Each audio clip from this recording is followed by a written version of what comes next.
Hello भाई, colourful flowers, welcome to you in BCC knowledge hub. First chapter English textbook का आप देख रहे थे। आपको हमारे वीडियो के लिए वेट करना पड़ा। Sorry to you my sirs and my kids. आइए आगे देखते हैं। In the end of Yaksha asked, यहाँ से in the end of the Yaksha asked, अंत में यक्ष ने पूछा, ओ किंग, हे राजन, one of your dead brothers, आपके मरे हुए भाइयों में से एक, कैन नाउ बी रिवाइव्ड, पुनर्जीवित किया जा सकता है। हु डू यू वांट, आप किसको चाहते हैं।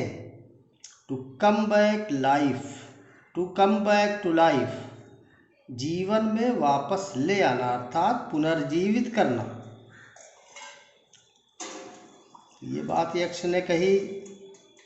It took Yudhishthira a moment, Yudhishthira का एक क्षण लिया इसने। किसने, किस घटना ने, किसी स्टेटमेंट ने, जो यक्ष ने कहा एक भाई आपका जीवित किया जा सकता है। एंड देन, और तब, ही विश्ड, उन्होंने इच्छा किया, चाहा, दैट की, द क्लाउड कम्प्लेक्सन्ड, बादलों के वर्ण वाला, यानी बादलों की तरह से कलर रखने वाला, लोटस आइड, कमलवत नयन है जिसके, यानी कमल की तरह आंख रखने वाला, ब्रॉड चेस्टेड, चौड़ी छाती वाला, सीने वाला, एंड लॉन्ग आर्म्ड, लंबी भुजाओं वाला, नकुल। ये इनके युधिष्ठिर जी के भाई का नाम है। आप जैसा कि आपसे कहा गया था कि कुल 4 भाई हैं युधिष्ठिर जी को छोड़ के। सबके नाम याद रखिए क्योंकि बीच में आपको दिक्कत हो सकती है, तो नाम खुद याद करें घर पे। तो Nakul lying like a fallen ebony tree, तो नकुल के लिए देखिए उन्होंने कहा कि पड़ा हुआ, गिरे हुए इबनी ट्री की तरह से, बलूत के पेड़ की तरह से।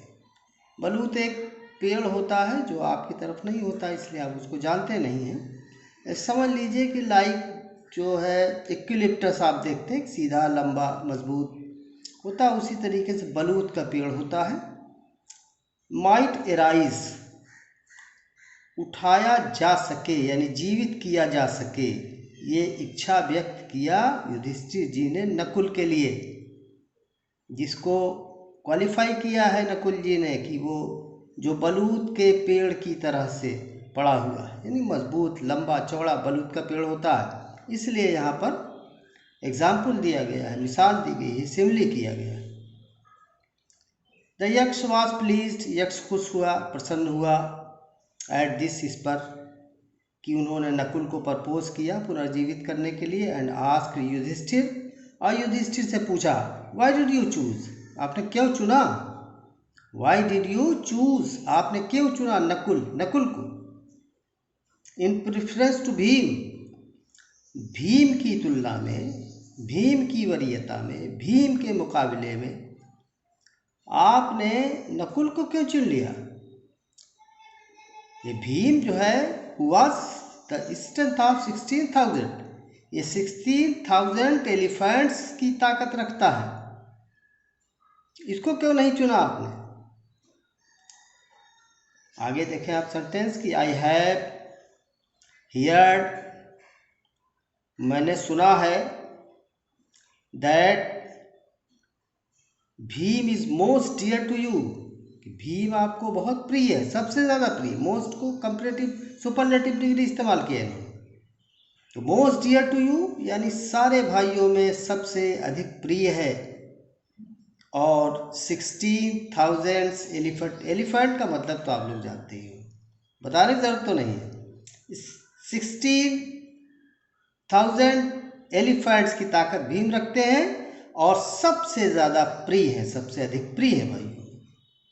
तो इनको क्यों नहीं चुना आपने, नकुल को चुन लिया। And why not Arjuna, Arjuna को क्यों नहीं, नकुल को चुन लिया आपने, भीम को नहीं चुना, फिर अर्जुन को क्यों नहीं चुना आपने।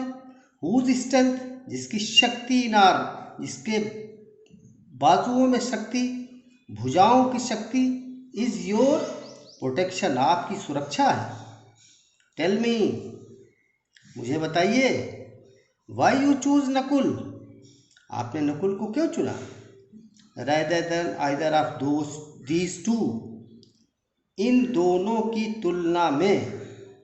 इन दोनों कौन, एक भीम और एक अर्जुन। युधिष्ठिर रिप्लाइड, युधिष्ठिर जी ने जवाब दिया, ओ यक्ष, हे यक्ष, क्या कारण था नकुल को चुनने के लिए, धर्म, बीच में धर्म है, नकुल अर्जुन या और कोई चीज़ आवश्यक नहीं है। धर्म is the only shield of man, आदमी का रक्षक, शील्ड जो है, कब उसको ढाल भी कहते हैं, रक्षक कह लीजिए आप, ढाल भी रक्षा ही करता। तो शील्ड ऑफ ए मैन, एक आदमी का रक्षक जो है उसका धर्म है। धर्म में बहुत सारी चीज़ें आती हैं, उसका डिटेल करने का समय नहीं है, बस ये समझिए कि अच्छा कंडक्ट है, अच्छा डीड है, जो युधिष्ठिर जी अभी दिखा रहे हैं कि किस तरीके से इम्पार्शियलिटी उन्होंने दिखाई है, ये धर्म है। तो धर्म is the only shield of man, धर्म केवल रक्षक है आदमी का, एंड नॉट भीम और अर्जुन, भीम और अर्जुन नहीं। इफ धर्म इज गिवन अप, अगर धर्म छोड़ दिया जाता है, मैन विल बी रूइंड, आदमी बर्बाद हो जाएगा। कुंती एंड माद्री, अब देखिए क्या धर्म युधिष्ठिर ने किया है, देखें आप कि कुंती एंड माद्री, कुंती और Madri were the two wives of, wife का प्लूरल है, वाइफ्स ऑफ माय फादर, मेरे पिता की दो पत्नियां हैं, माद्री जी और कुंती। आई एम अलाइव, मैं जीवित हूँ, सन ऑफ कुंती, कुंती का एक पुत्र, एंड सो, और इसलिए, शी इज़ नॉट कम्प्लीटली ब्रीव्ड, इसलिए वो जो है पूरी तरह पूर्णता दुखी नहीं। मरने के बाद जो दुख होता है उसे ब्रीव का स्पेशली वर्ड इस्तेमाल किया जाता है, शोक संतप्त कह लीजिए हिंदी में, ठीक है। आई एम अलाइव, मैं जीवित हूँ, सन ऑफ कुंती, कुंती का एक पुत्र, एंड सो, और इसलिए, शी आया कुंती के लिए, शी इज़ नॉट कम्प्लीटली ब्रीव्ड, वो पूरी तरह दुखी नहीं है, in order that the scales of justice में बी इवन, इन ऑर्डर को सीधा मतलब निकालिए लिए, that the scale of justice में बी इवन, कि न्याय का तराजू बराबर हो सके, या न्याय का तराजू बराबर कर सकने के लिए,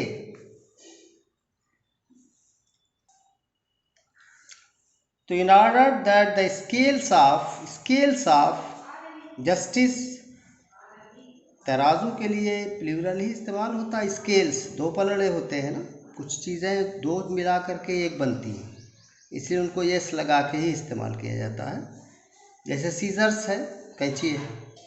तो जस्टिस में भी इवन, न्याय का पलड़ा तराजू बराबर हो सकने के लिए, आयास, मैंने कहा, दैट की माद्री सन, नकुल में रिवाइव, माद्री के पुत्र नकुल पुनर्जीवित हो सके। द यक्ष वॉज मोस्ट प्लीज्ड, यक्ष बहुत प्रसन्न हुए, विथ युधिष्ठिर्स इम्पार्शियलिटी, युधिष्ठिर की निष्पक्षता से बहुत प्रसन्न हुए, एंड ग्रांटेड, और प्रदान कर दिया, दैट कि all his brothers would come back to life, उनके सारे भाई पुनः जीवन में वापस आएंगे। It was Yama. ये यक्ष जो थे वो कौन थे? ये यम थे, यमदूत, जानते ही आप, बहुत जाना पहचाना नाम है। It was Yama the lord of death, मृत्यु के देवता। यमदूत इनकी नगरी है, यम नगरी, मरने के बाद सबको वहीं जाना। तो the lord of death who had taken the form, जिन्होंने रूप धारण किया था, रूप लिया था। गलती से फ्राम न पढ़िएगा, आर इधर हो जाए फ्राम पढ़ देंगे।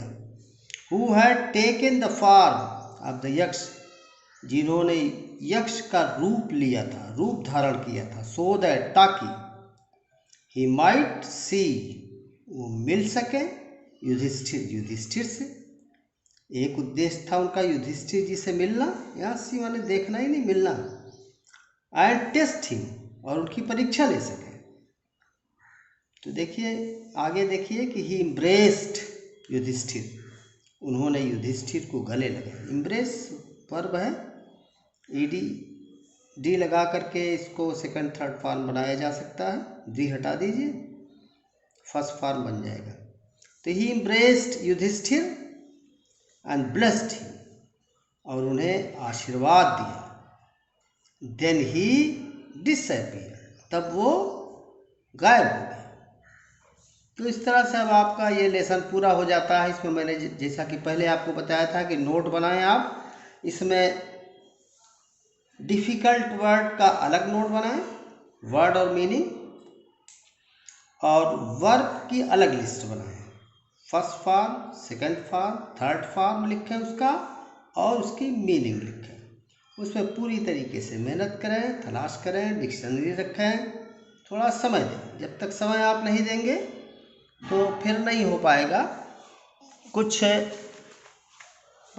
स्टूडेंट्स अगर इसको नहीं समझ पा रहे तो एक बार फिर देख लें, याद आ जाएगा उनको। डिफ़िकल्ट वर्ड है, ये लिखना वर्ड मीनिंग, जैसे एक मैंने एग्जाम्पल के लिए लिख दिया, ठीक है, आप देख रहे हैं ना। और इस तरह वर्ब लिखना है, verb first, verb two, verb third, एक एग्जाम्पल के लिए लिख दिया, और ये मीनिंग लिख लेना। इस तरीके से नोट आप पूरा तैयार कर डालें। तो फिर आगे हम आपसे मिलेंगे एक्सरसाइज के बारे में एक अलग वीडियो के साथ। इंतज़ार करें हमारा video. Stay at home, be safe and happy. Thank you.